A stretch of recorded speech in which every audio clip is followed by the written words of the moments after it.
Bonjour, bienvenue dans une nouvelle vidéo. Alors c'était pas du tout prévu, j'ai voulu prendre la caméra là comme ça aujourd'hui, donc j'espère que ça vous plaira. Il fait super beau, on est le deuxième jour du printemps, c'est hyper agréable, franchement moi ça me met en joie. Donc ça m'a donné envie de partager avec vous un petit peu ce que je vais faire aujourd'hui.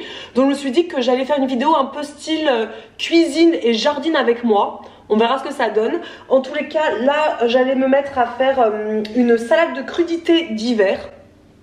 Oui, une salade de crudités d'hiver alors que nous sommes le premier jour du printemps. En fait, tout simplement parce que là, je fais pas mal de petites recettes qu'on avait déjà proposées sur notre plateforme Intention à nos membres. Et comme on est en train de refaire tout l'intérieur de la plateforme pour que ce soit plus simple pour nos membres de naviguer dessus et de retrouver les recettes, on a créé une sorte de blog privé pour nos membres. Et dedans il y a une salade de crudités d'hiver qu'il faut que je fasse pour pouvoir la prendre en photo et pour la mettre sur ce blog privé, puisque jusqu'alors il n'y avait pas de photo pour les recettes que nous proposions. On mettait juste un fichier PDF et là on a voulu faire quelque chose de plus sympa, vraiment sous forme de blog.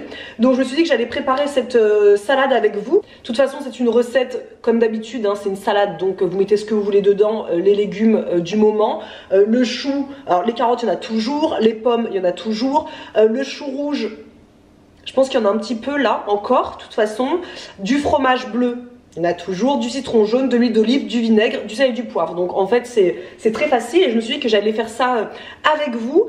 Et ensuite on irait au potager ensemble puisque comme je vous l'avais dit dans notre dernier épisode de podcast, non, l'avant-dernier épisode de podcast sur nos intentions du mois de mars, je vous avais dit qu'un de mes focus sur le mois de mars c'était de faire notre potager avec Mathieu, puisque maintenant nous sommes propriétaires de cette maison et on s'était dit bah maintenant qu'on a un jardin on peut en faire un peu ce qu'on veut, chose qu'on ne pouvait pas faire dans l'ancienne maison où on était en location. Donc on a commencé hier à planter, à semer et il me reste encore pas mal de choses à faire, donc je vous embarque avec moi tout à l'heure. Donc là on va préparer la salade d'abord, comme ça je vais la mettre un petit peu de côté parce que c'est quand même meilleur quand la salade de chou rouge reste un petit peu au frais pendant une trentaine de minutes. Donc là il est 12h30 vous voyez, donc on va faire ça maintenant, on va la laisser au frais pendant une demi-heure, comme ça on pourra la déguster après. Ça va être notre repas je pense de ce midi avec du maquereau et en féculent, bah, je ferai bien du riz ou si j'ai un peu la flemme pourquoi pas plutôt du pain. Ça va être du pain parce que j'ai un peu la flemme. On verra. Donc on va préparer ça ensemble tout de suite. De toute façon c'est simple, il faut tout râper. Donc je vais râper le tout avec ma petite merveille. Ça c'est le cadeau que m'a fait Mathieu pour mon anniversaire. J'en rêvais, j'en avais marre d'avoir ma râpe à l'ancienne là, c'était contraignant et comme on est quand même nombreux entre guillemets pour râper des carottes parce que tout le monde aime les carottes à la maison, il fallait toujours que je râpe à la main, ça m'a saoulée. Donc j'arrêtais pas de dire à Mathieu j'aimerais tellement avoir une râpe électrique, donc mais je voulais une râpe électrique petite, compacte, légère pour pas que ça prenne trop de place dans la cuisine. Donc voilà, donc là je l'ai remise dans la cuisine mais d'habitude elle est dans l'arrière cuisine parce que j'ai pas envie que ça reste là tout le temps. Mais voilà, c'est tout petit, c'est pratique, c'est donc le Moulinex Fresh Expert et avec ça voilà on peut râper, couper en rondelles, enfin il y a pas mal de petites choses à faire. Donc je vais pouvoir l'utiliser pour faire ma salade plutôt que râper tout le temps à la main et ça c'est vraiment génial, génial, génial, je suis trop contente. Donc là je mets tout dans mon petit saladier. Voilà, là c'est vraiment tout ce qui va partir dans le compost puisque maintenant nous avons un compost dans le jardin, un composteur plutôt. Ça aussi c'est un truc, on avait hâte de pouvoir en mettre un en place dans notre jardin.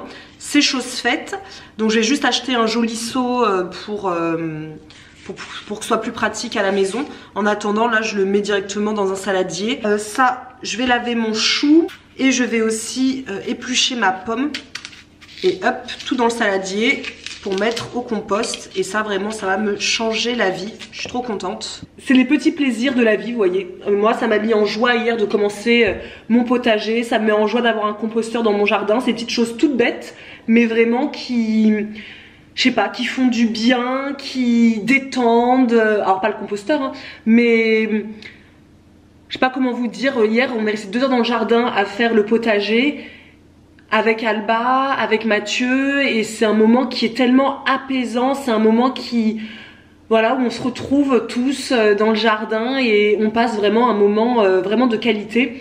Et c'est vraiment ça aussi le but d'avoir un potager, au-delà d'avoir des fruits et des légumes, en tout cas des légumes, c'est d'avoir voilà, une connexion aussi entre nous, de pouvoir partager quelque chose tous ensemble.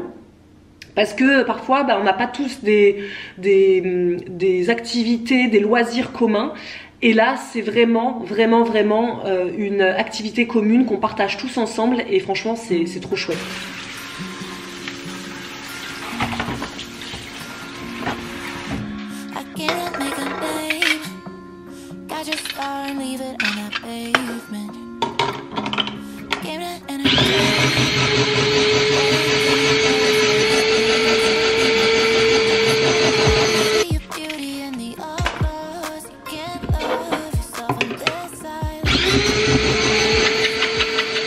Bon, mauvaise idée je pense de le faire la pomme comme ça parce que sinon ça fait plus de jus que du râpé.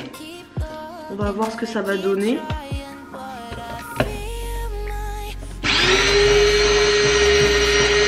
Les amis, c'est un fail.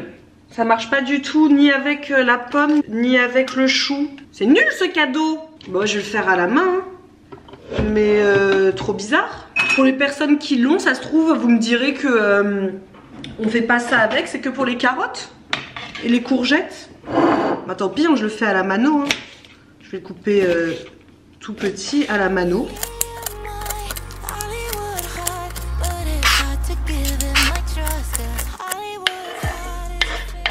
Donc là, dans mon saladier, j'ai mis une carotte râpée, une pomme Granny Smith râpée, 100 g de chou rouge. Je vais mettre un demi jus de citron pour éviter que notre pomme noircisse. Moi, je le fais vraiment comme ça. Voilà, je fais vraiment rapidos. Ce sont des jolies couleurs, ça. J'adore. Moi qui détestais le chou rouge avant, mais vraiment, c'était impossible pour moi de manger ça. Maintenant, je trouve ça... D'ailleurs déjà très joli visuellement, ça fait toujours des très jolies salades.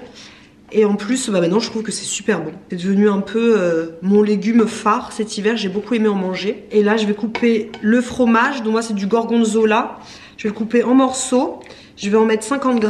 Et ensuite je vais verser de l'huile d'olive, du vinaigre de cidre je pense, un peu de sel et un peu de poivre. Et ce sera tout. Là c'est une recette pour 3 personnes environ, donc ce sera parfait pour Mathieu et moi ce midi. Et il m'en restera une portion pour demain midi, puisque le mardi Mathieu ne rentre pas manger. Et je vous ai dit que je mangerais ça avec du maquereau, mais en fait j'ai changé d'avis. J'ai vu en ouvrant le frigo qu'il restait un morceau de tofu à l'ail des ours. Donc je vais faire poêler le morceau de tofu à l'ail des ours et je vais le mettre sur ma salade. Ça va être trop bon, j'adore mettre le tofu à l'ail des ours dans une salade parce que ça a un effet chaud-froid. Et moi les salades chaud-froid, pour moi c'est les meilleurs au monde. Et finalement j'ai décidé de faire du riz. Donc je vais faire chauffer un petit peu d'eau et je vais faire du riz noir. Donc là sur mon bocal c'est riz complet, mais voilà, j'ai fait un petit mélange riz complet, riz noir. J'ai acheté du riz noir au magasin bio parce que j'ai été complètement influencée. J'ai tous les livres, vous le savez, hein, de Deliciously et là. Et très souvent, elle fait des salades avec du riz noir, elle fait ses currys aussi avec du riz noir. Et j'en ai jamais mangé de ma vie. Je trouve ça très joli dans ces assiettes. Et je me suis dit, ça change un petit peu du riz. En ce moment, on mange beaucoup de riz complet. C'est un truc qu'on mange beaucoup, je sais pas pourquoi. Parce que d'habitude, on n'est pas vraiment des mangeurs de riz. Mais là, vraiment, j'avais trop envie de riz en ce moment. Et pour changer un peu, j'ai opté pour le riz noir. Et franchement, c'est super bon. Ça a beaucoup plu à Alba qui a mangé son assiette complète en l'espace de 10 minutes tellement elle a aimé. Et donc, je pense qu'avec la salade de choux rouges, ça fera super joli d'ajouter un petit peu de riz. Donc faut compter à peu près 15 minutes de cuisson. Donc c'est parfait, comme ça aura le temps un petit peu de refroidir. Et je vais tout mélanger dans ma salade après que j'ai pris la photo bien évidemment pour le site. Voilà, j'ai fait ma photo. Donc moi je la fais toujours hein, comme d'habitude au iPhone. Et ensuite je la retouche comme d'habitude sur... Ah, je me souviens jamais du nom. Tac, sur VS Code, tout simplement. Et donc là j'ai ma photo. Je vais pouvoir la mettre sur la plateforme. Je vais le faire tout de suite d'ailleurs, comme ça c'est fait. Et je vais pouvoir mettre ma salade directement au frais. attendre que le riz cuise tranquillement pour pouvoir ensuite l'ajouter à la salade.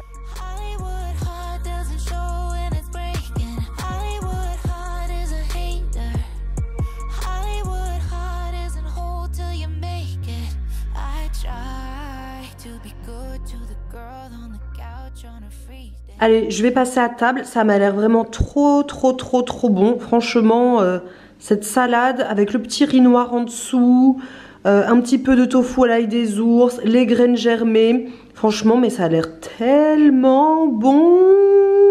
En plus, là, cette semaine, on est en plein challenge avec nos membres sur la plateforme Intention. On est sur le challenge ajouter des légumes à tous ces repas. Donc c'est ce qu'on a convenu avec Karine, donc notre sœur diététicienne qui travaille avec nous sur Intention. Et du coup, même si moi c'est quelque chose que je fais de façon très facile, bah là j'essaie de vraiment me tenir à vraiment avoir le plus de légumes possible dans notre assiette, puisque nous sommes actuellement sur le cycle qui s'appelle l'équilibre acido-basique. Et quand on a fait ce cycle-là, d'avoir des légumes en grosse quantité dans son assiette. Donc là franchement il y a un petit peu de riz noir en dessous et tout le reste vraiment c'est une grosse majorité de légumes, donc c'est parfait. Je rentre parfaitement dans mon défi. Je passe à table et on se retrouvera après au potager.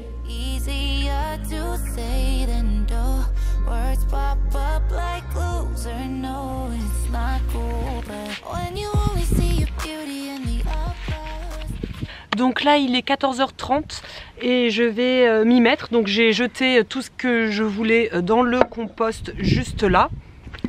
Voilà, juste là. Donc c'est bon, ça c'est fait. J'ai posé sur le coin de mon bac mon carnet de notes dans lequel en fait je note vraiment toutes les choses que je veux retenir année après année.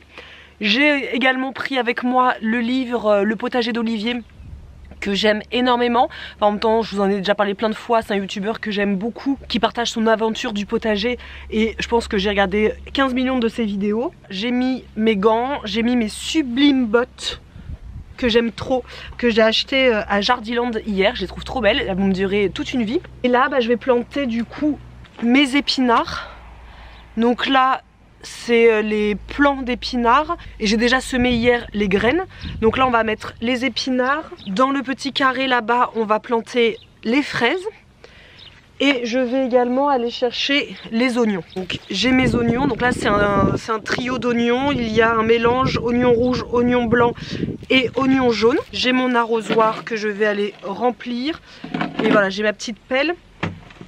Je vais aller chercher également le râteau parce qu'on a tout mis dans le petit cabanon là. Et derrière vous avez aussi de l'engrais qu'on a acheté hier à Jardiland. C'est de l'engrais mais pour potager avec dedans du fumier et de l'engrais organique. Donc c'est super, ça a permis un peu d'enrichir notre sol. C'est parti mon kiki.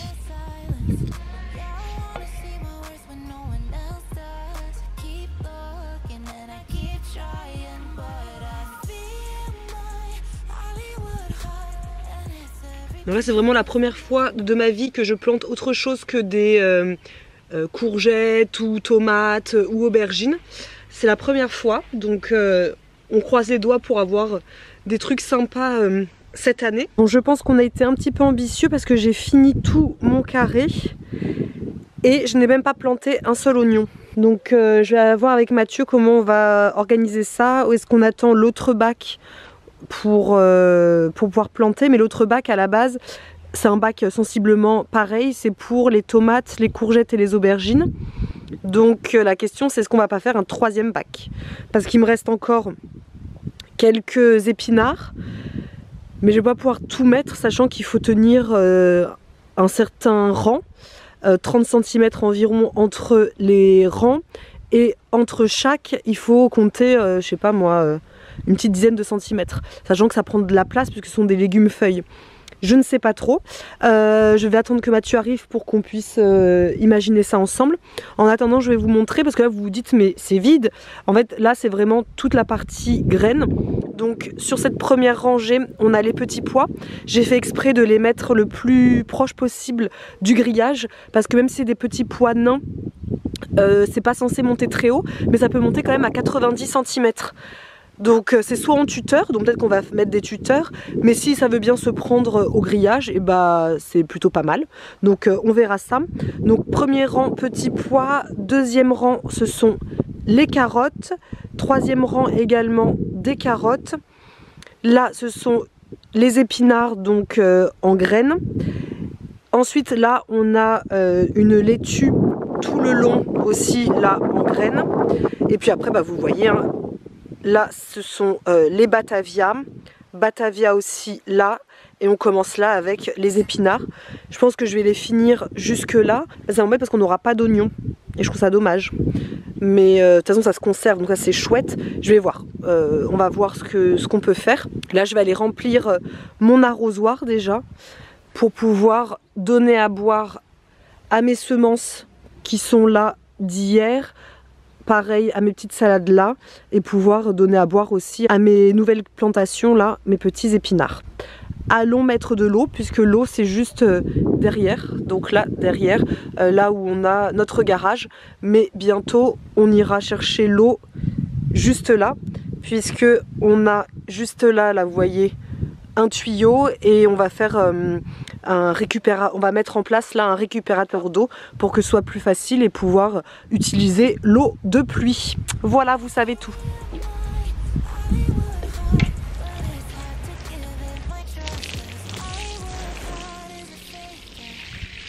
Voilà, le bac est terminé, donc il me reste 5 plants d'épinards. Du coup j'ai envoyé un petit message à Claudie, comme je vous l'ai dit, qui vit juste à côté de chez moi, pour lui demander si ça lui dit d'en prendre, d'en avoir, comme ça je vais lui filer, parce qu'elle aussi elle commence son potager cette année.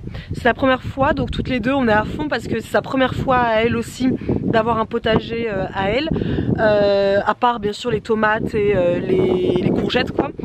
Donc elle aussi elle est à fond, elle a fait tout un potager avec son mari, et elle avait besoin d'épinards, elle a semé elle les graines, mais elle voulait aussi des plants, donc bah tant qu'à faire autant que je lui donne les plants qu'il me reste. C'est ça aussi hein, le potager, c'est donner les récoltes, partager les semis, partager les plants, partager quoi.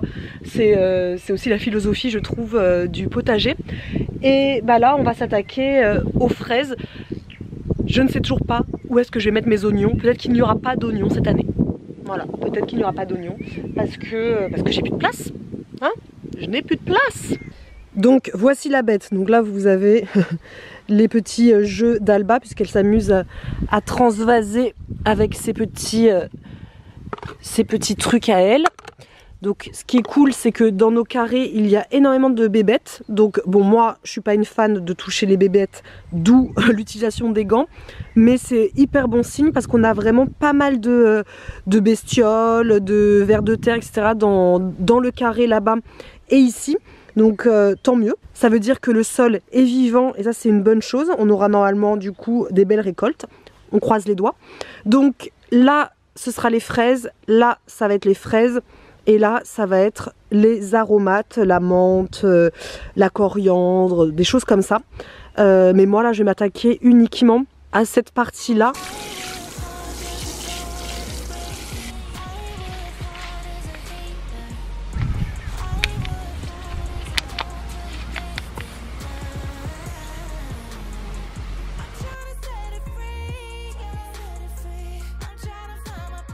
Mes fraises sont plantées. De toute façon on va en rajouter hein, parce qu'il y a encore de la place là aussi, mais c'est plutôt pas mal d'espacer les plantations, comme ça ça fait des fraises un peu plus longtemps pendant la période. Donc là tout est mis, j'ai rencontré en chemin pas mal de vers de terre à l'intérieur. Alors avant ça m'aurait dégoûté parce que je suis pas une très grande fan des bêtes, mais j'avoue que là j'étais trop contente de les voir parce que je me dis si vous êtes là c'est que la terre est bonne, c'est que la terre est vivante, c'est que vous allez bien bosser en dessous là pour me labourer tout ça et me faire des fruits et des légumes au top du top comme dirait l'autre. Donc bah voilà pour aujourd'hui parce que j'ai fait ce que j'avais à faire, j'ai plus qu'à ranger tout ça et les oignons bah pas d'oignons pour le moment. Donc ouais, on va essayer de réfléchir parce qu'on veut pas non plus en faire trop parce que c'est notre première année à tous les deux de s'investir dans un potager. C'est quand même du boulot Et en avoir trop, c'est le prétexte idéal pour après être saoulé et se dire on arrête tout. Donc on ne veut pas trop en faire. Je pense que le plus important, c'est de voir déjà comment tout ça, ça va prendre, chouchouter tout ça. Et si ça a bien pris, qu'on est fier de nous et que on se sent capable d'en gérer plus, on en gérera plus. Et si on fait pas d'oignons, ce qui serait quand même très dommage. De toute façon je vais les garder parce qu'on pourra les planter peut-être quand il n'y aura plus d'épinards.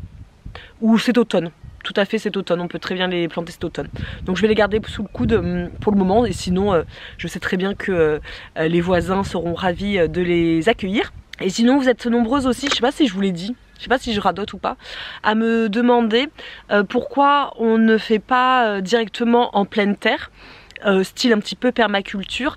C'était ce qu'on voulait à la base, on voulait vraiment faire en pleine terre, c'est pour ça qu'on avait commencé à labourer le sol ici. Et en fait, ça va pas du tout parce que la terre, là actuellement en dessous, est remplie de racines de bambou. Je vais vous montrer. Donc voilà le truc, là Mathieu a labouré hier parce qu'il voulait retourner la terre pour qu'on puisse mettre en pleine terre. Et en fait, c'est quasiment impossible de labourer parce qu'on se retrouve qu'avec ça là, les racines de bambou, parce que les anciens propriétaires ont eu la bonne idée de planter ça, ce monstre là. C'est donc un bambou et en fait c'est un enfer ce truc. Ça se met partout, en fait ça met des racines partout, partout, partout, il y en a partout. On en retrouve des morceaux là-bas, on en retrouve tout au fond. C'est un enfer, ça se propage partout dans le jardin et on hésite à se dire est-ce qu'on l'enlèverait pas, mais on a vu avec un paysagiste qui nous a dit de toute façon les racines sont au sol, donc là même si vous le rasez, les racines sont encore là quoi. Et on n'a pas le choix, finalement de le garder. C'est dommage parce que c'est quand même joli comme arbre, mais en fait c'est un enfer après au quotidien. Donc nous qui voulions faire du sol, on n'aura pas le choix de faire une partie en hors sol. Donc on va juste, ce qu'on va faire c'est qu'on va tondre tout ça, on va enlever le gazon à cette partie là, pour ensuite poser le bac directement ici et ne pas mettre, vous savez, il y a des personnes qui quand ils ont un bac potager mettent en dessous un dessous quoi, enfin je sais pas comment on dit ça quoi, une planche en bois ou du plastique ou des choses comme ça. Nous ce qu'on va faire c'est qu'on va vraiment enlever le gazon, on va poser le bac dessus, on va remettre un petit peu de terre végétale qu'on va aller prendre pas loin à côté ici, comme font les voisins de toute façon dans notre village, et on va directement mélanger avec du fumier, de l'engrais, du compost, on va tout mélanger et le but c'est que le carré, comme il n'y a pas de truc en dessous, ce sera directement au sol, et le but c'est que tout ce qui se passe dans le sol, toutes les bestioles qu'il y a en dessous puissent remonter et puissent vivre dedans et puissent du coup travailler aussi la terre et qu'on retrouve quand même le sol vivant. Je pense que je vais vous laisser là pour aujourd'hui parce que j'ai quand même bien parlé. J'espère que ça vous aura plu. Voilà, il n'y avait pas spécialement de trucs précis, mais voilà, c'était pour vous amener un petit peu avec moi à l'extérieur. On se verra, je pense, beaucoup plus à l'extérieur pendant ces prochains mois, puisque on va suivre ensemble l'évolution du potager. Alors je ne suis absolument pas experte, comme je vous l'ai dit, j'ai pas mal lu, j'ai pris des livres à la médiathèque, je me suis beaucoup inspirée du potager d'Olivier, des vidéos YouTube dont il parle lui-même beaucoup, puis après le bouche à oreille avec les voisins qui font tous des potagers. On espère que qu'on se sentira victorieux cette année. On croise les doigts. Donc n'hésitez pas si vous avez des conseils, des astuces à me dire en commentaire. Bien évidemment en toute bienveillance, je ne détiens absolument pas la connaissance sur le potager. J'apprends chaque jour et je pense que je vais apprendre encore pendant plusieurs années. J'aurais dit une phrase que j'aime beaucoup que dit le potager d'Olivier, c'est « Un jardinier doit autant planter que se planter ». Je pense qu'on va se planter, mais on va aussi beaucoup planter et ça, franchement, c'est le bonheur. Avec le soleil, le ciel bleu, on va passer quand même beaucoup de temps en extérieur. Donc j'espère que ce type de vidéo vous aura plu. Et n'hésitez pas si vous avez des questions à les poser aussi en commentaire, j'y répondrai avec plaisir. Et n'hésitez pas à me dire si ça vous a plu, si vous souhaitez que je recommence ce type de vidéo. Parce qu'en tout cas, moi j'ai pris beaucoup de plaisir à vous amener avec moi aujourd'hui À plus. I still think about calling you, but that just causes problems now. Still think I'm falling to you too.